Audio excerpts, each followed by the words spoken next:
தளபதி நான் சுந்தரி கண்ணால் ஒரு செய்தி அந்த பாட்டில், ம் ஓ பிரியா பிரியாங்கிற பாட்டில் எல்லாம் சிம்பனிக் பாம் தான். ம் எல்லாம் ஒரு சிம்பனி வாசிக்கிற மாதிரி தான் போகும் மியூசிக்கெல்லாம். பாடல் எழுதுகிற அளவுக்கும் போனீங்களே.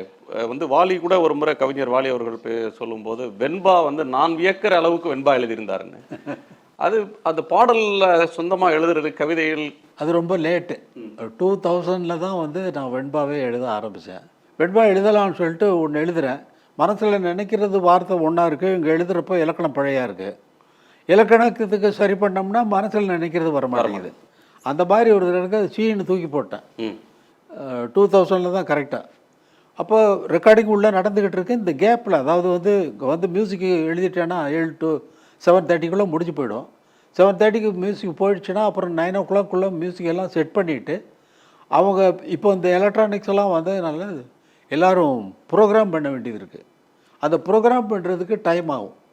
அந்த டைமில் நான் உள்ளே சும்மா உட்காந்துருக்கணும். உள்ளே ஒன்றும் வேலை இல்லை. ஏன்டா சும்மா உட்காந்துருக்கணும்னு சொல்லிட்டு எழுத ஆரம்பிச்சது தான் நான் எழுதின புக்ஸு. ஞானகங்கா, வெட்ட வெளிதனில் கொட்டி கிடக்குது, சங்கீத கனவுகள், இந்த மாதிரி நிறையா புக்ஸ் எல்லாம் எழுத எடுத்துன்னா அதில் தான் வெண்பா எழுத ஆரம்பித்து தூக்கி போட்டுட்டேன். தூக்கி போட்டு அப்புறம் ஒரு 2-3 நாள் கழித்து பார்த்தா தூக்கி போட்டது அங்கே இருக்குது. இது என்னடா அது என்னான்னு பார்த்துறேன்னா அப்படின்னு சொல்லிட்டு உட்காந்து எழுத ஆரம்பித்தேன். அப்புறம் கொஞ்சம் கொஞ்சமாக எழுதி எழுதி எழுதி எழுதி வர்ற புலவர்கள்லாம் வியக்கிற அளவுக்கு வந்துருச்சு.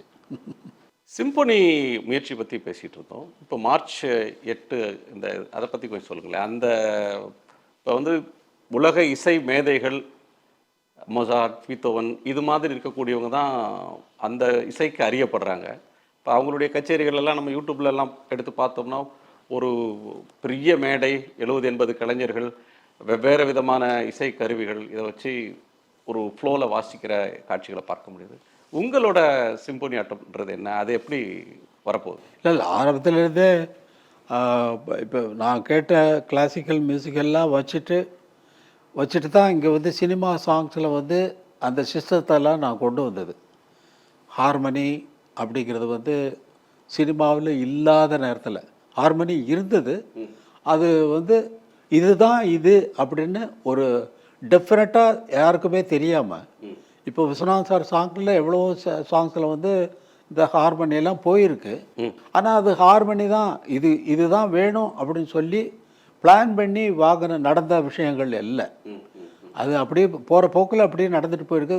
இப்போது ஒரு கிட்டார் வாசிக்கிறவர் வந்து இந்த பாட்டில் கிட்டார் வாசிங்கன்னு சொன்னால் அவர் என்ன வாசிக்கணுங்கிறத வந்து அவரே வாசி தீர்மானம் பண்ணுறது தான். அந்த டியூனை கேட்டுட்டு பண்ணுறது தான். இந்த கார்டு வாசி அந்த கார்டு வாசின்னு